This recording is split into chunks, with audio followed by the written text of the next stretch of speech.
Good morning student. आज मैं आप लोगों को बीएड फर्स्ट ईयर का जो सिलेबस है फिजिकल साइंस का उसके बारे में बताऊंगी कि इस फिजिकल साइंस में जो पूरा सिलेबस है कितनी यूनिट्स में इसको डिवाइड किया गया है और हर यूनिट में कितना कितना सारा मैटर दिया है उसके अकॉर्डिंग आज बताऊंगी। तो सबसे पहले शुरू करते हैं यूनिट फर्स्ट में जो शुरुआत होती है वो है structure and nature of science. इस पूरे यूनिट में ये मेन बेस पॉइंट है कि इसके आधार पर पूरे पॉइंट्स को डिवाइड किया गया है। तो सबसे पहले आपका अगर आता है तो इसमें है स्ट्रक्चर ऑफ साइंस। इस स्ट्रक्चर ऑफ साइंस में आता है facts, concept, hypothesis, theories, law. यानी कि साइंस के बारे में ये बताया गया है कि इसके क्या क्या फैक्ट्स हैं, यानी कि साइंस किस बिहाफ पे किस बेसिस पे स्टेबल करता है। हाइपोथेसिस यानी कि परिकल्पनाएं क्या है, साइंस किस की परिकल्पना के आधार पे मेन की साइंस को क्यों इतना महत्व दिया जा रहा है। ठीक है, नेक्स्ट अगर इससे आगे मैं बात करूँ कि थ्योरीज क्या है, लॉज क्या है, यानी कि इस साइंस में बहुत सारी ऐसी थ्योरीज दी गई हैं, बहुत सारी कि ये ब्रह्मांड की शुरुआत कैसे हुई है, यानी कि ग्रेविटीज क्या है, ये सभी चीज़ें थ्योरीज में ही आएंगी आपकी और लॉज में ही आएंगी। तो ये उसके बारे में। नेक्स्ट आपका है नेचर ऑफ साइंस, यानी कि साइंस की प्रकृति। साइंस के अंतर्गत क्या आता है, यानी साइंस में इस प्रकृति में होने वाली सारी चीज़ों के आधार पे किन किन चीज़ों में डिवाइड किया गया है, ये चीज़ें आती हैं। ठीक है, तो इसमें आपके आ जाएंगे बेसिक प्रिंसिपल। बेसिक प्रिंसिपल्स में आपकी बहुत सारी चीज़ें आ जाएंगी कि कैसे कैसे भूमंडलीकरण होता है, मानव जीवन क्या है, किस तरह से अस्तित्व में आया, ये सारी चीज़ें। ठीक है, correlation of science with other subject. Science को इतना ज़्यादा महत्व दिया जा रहा है कि साइंस के बिहाफ पे जितने भी सब्जेक्ट हैं उसके साथ को रिलेट किया जा रहा है, यानी कि साइंस को टेक्नोलॉजी से जोड़ दिया गया।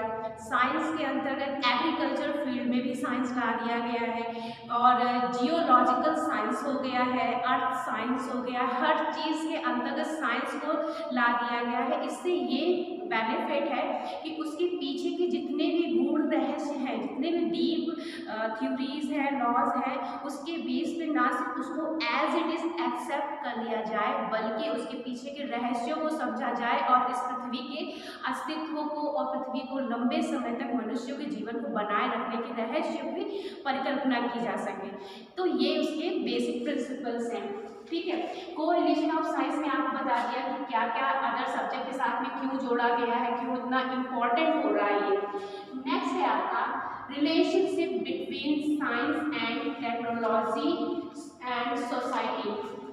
आपको ये बता दें कि इस साइंस एंड टेक्नोलॉजी में आज के समय में साइंस और टेक्नोलॉजी को इसलिए जोड़ दिया कि हर सब्जेक्ट टेक्नोलॉजी, चाहे आप बायो टेक्नोलॉजी की बात कर लें या फिर आप माइक्रोबायोलॉजी की बात कर लें या फिर किसी भी चीज़ को अगर कोई भी इक्विपमेंट बन रहा है तो वो भी साइंस के अंतर्गत उसके नए नए आविष्कार हो रहे हैं। इससे ना सिर्फ चीज़ें आसान हो गई हैं बल्कि हमारा समय बचत हो रहा है, पैसे बचत हो रहे हैं और इससे हमारे देश को भी आगे वृद्धि करने का मौका मिल रहा है। ठीक है, नेक्स्ट है अब आपका जो सेकंड यूनिट है aims and object of teaching physical science. आपको मैंने बताया था कि बायोलॉजिकल साइंस में क्या था, aims and objects of teaching biological science. इसमें उसका जस्ट अपोजिट है aims and objects of teaching physical science. तो सबसे पहले इसमें जो पार्ट है वो है aims and objects of teaching physical science at secondary laws. इस टीचिंग फिजिकल साइंस के सेकेंडरी लॉज क्या है उसके बारे में इसमें बताया गया है। सेकंड है हमारा Bloom taxonomy and revised Bloom taxonomy of educational objective. Bloom taxonomy जो है ये आपका बहुत इंपॉर्टेंट है। इसके बारे में आपको जब मैं पूरा पढ़ाऊंगी तो पूरा बताऊँ क्योंकि इसमें बहुत सारे मैटर्स हैं, इसलिए आपको इतना मैं बताती हूँ कि ब्लूम टैक्सोनॉमी आपके इससे टीचिंग से रिलेटेड है और इसके ऑब्जेक्टिव्स क्या है, यानी कि मेन उद्देश्य क्या है। आप जब पूरा पढ़ेंगे बीएड है या आने वाली जितनी भी आप टीचिंग लाइन में जाते हुए हैं तो उसमें ब्लूम टैक्सोनॉमी को हर जगह पूछा जाता है।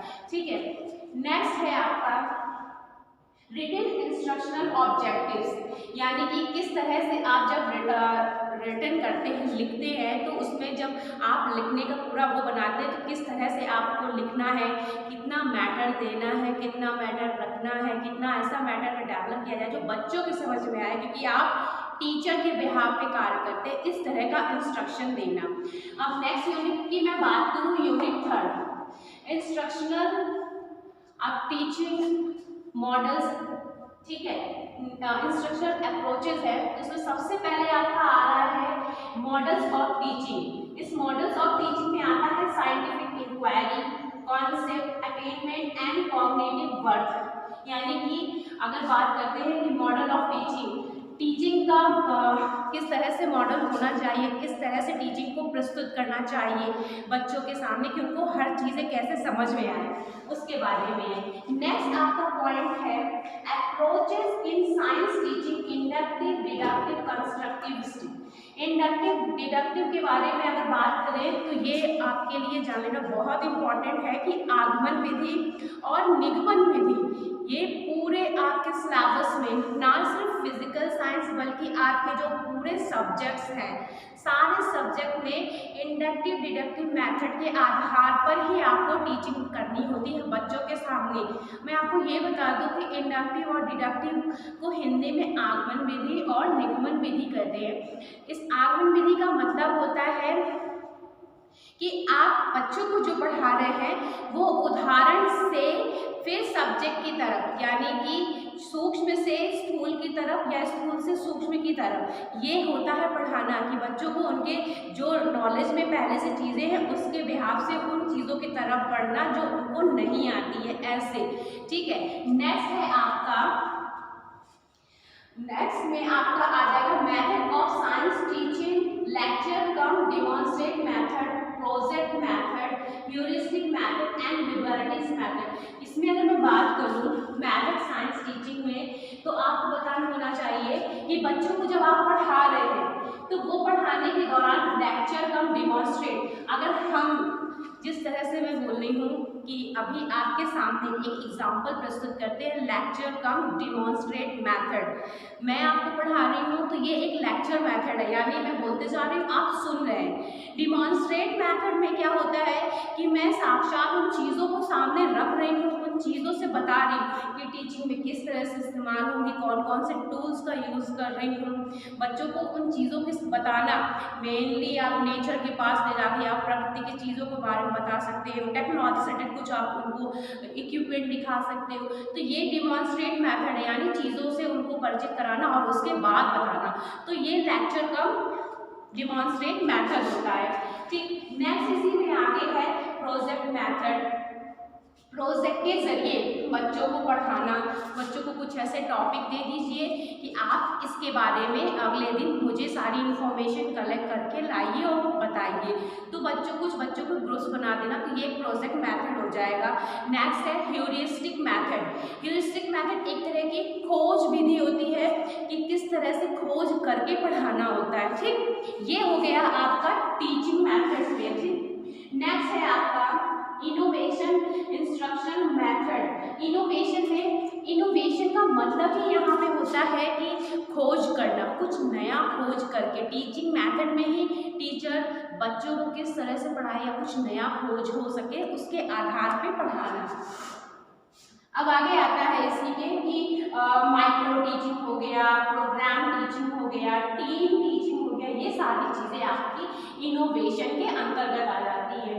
नेक्स्ट है planning of instruction. Planning of instruction, तो इस प्लानिंग के अंतर्गत किस तरह से आपको पूरा चैप्टर पढ़ाना है, पूरी यूनिट्स पढ़ानी है, किस तरह से लेसन प्लान बनाना है, तो ये सारी चीज़ें उसके अंतर्गत है कि यूनिट प्लान क्या होता है, लेसन प्लान क्या होता है, यूनिट प्लान और लेसन प्लान के डिफरेंस क्या होते हैं, इवैल्यूएशन क्या होता है, मूल्यांकन करना क्या होता है, डायग्नोस्टिक टेस्टिंग क्या होती है, तो ये सारी टीचिंग आपके अंतर्गत प्लानिंग और इंस्ट्रक्शन के अंतर्गत आ जाती है। इसी के आगे मैं बात करूँ कि एक्शन रिसर्च डायग्नोस्ट, ये क्या होता है। एक्शन रिसर्च में किसी भी समस्या का तुरंत समाधान होता है, कोई भी समस्या कक्षा में आ रही है बच्चों को किस तरह से उसका तुरंत समाधान किया जाए या उसके ऊपर पूरा एक टॉपिक तैयार करना कि बच्चों को ये समस्या आ सकती है, वो होती है एक्शन रिसर्च। डायग्नोस मतलब बच्चों को जो समस्या आ रही है उस समस्या की पहचान करना, वो होती है डायग्नोस्टिक टेस्ट। नेक्स्ट आपकी यूनिट 5। इस यूनिट 5 में है आपका science curriculum and resources of learning. Science curriculum and resources of learning, इसके अंतर्गत क्या आता है? Definition of curriculum and principle of organisation, organisation of science laboratories, किस तरह से साइंस की लैब को बनाया जाए, किस तरह से साइंस की लेबोरेटरीज का ऑर्गेनाइज किया जाए, कौन कौन सी चीज़ें बच्चों के लिए यूजफुल है, कौन कौन सी ऐसी चीज़ें हैं जो बच्चों के लिए यूजफुल है लेकिन वो इतनी हानिकारक है कि बच्चों की पहुंच से दूर रखना है और उनको उसके बारे में जानकारी देनी है, कौन कौन सी ऐसी चीज़ें होती हैं जो यूजफुल भी है और मिसयूज अगर किया तो वो बहुत ही हानिकारक होगा। तो ये सारी चीज़ें हैं कि किस तरह से साइंस लेबोरेटरीज को इस्टेब्लिश किया जाए। नेक्स्ट है आपका करिकुलम फ्रेमवर्क क्या होता है, पॉलिसीज डॉक्यूमेंट्स क्या होते हैं, appraisal of the existence school science curriculum, इसी आधार पे जर्नल्स, किस तरह से handbooks, student workbook, display slides, laboratories, ये सारी ऑडियो विजुअल सपोर्ट मटेरियल, ये सारी चीजें आपकी science curriculum and resources of learning के अंतर्गत आ जाएंगे। अब आपके है लास्ट यूनिट, यूनिट 6। इस यूनिट के अंतर्गत है को करिकुलम एक्टिविटीज। इस को करिकुलम एक्टिविटीज में आपका क्या आ जाएगा?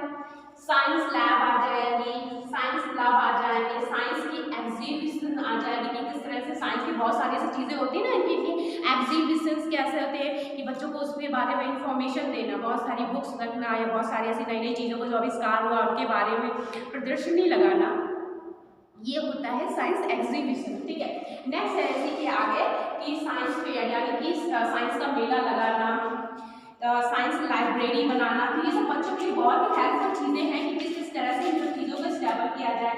साइंस लेबोरेटरीज की सेटिंग और इम्पोर्टेंस क्या है, टेक्स्ट बुक, तो ये पूरा आपका है फिजिकल साइंस के सिलेबस के बारे में 6 यूनिट। पहली है structure and nature of science, दूसरी यूनिट है aims and objects of teaching physical science, तीसरी यूनिट है इंस्ट्रक्शनल अप्रोच, चौथी यूनिट है प्लानिंग ऑफ इंस्ट्रक्शन, पांचवी यूनिट है science curriculum and resources of learning, Chhathi unit है को करिकुलम एक्टिविटीज। तो इस पूरी 6 यूनिट को आप में डिवाइड किया गया है और नेक्स्ट वीडियोस में मैं आपकी एक यूनिट का पहले चैप्टर के बारे में बताऊंगी। Thank you. बंद करने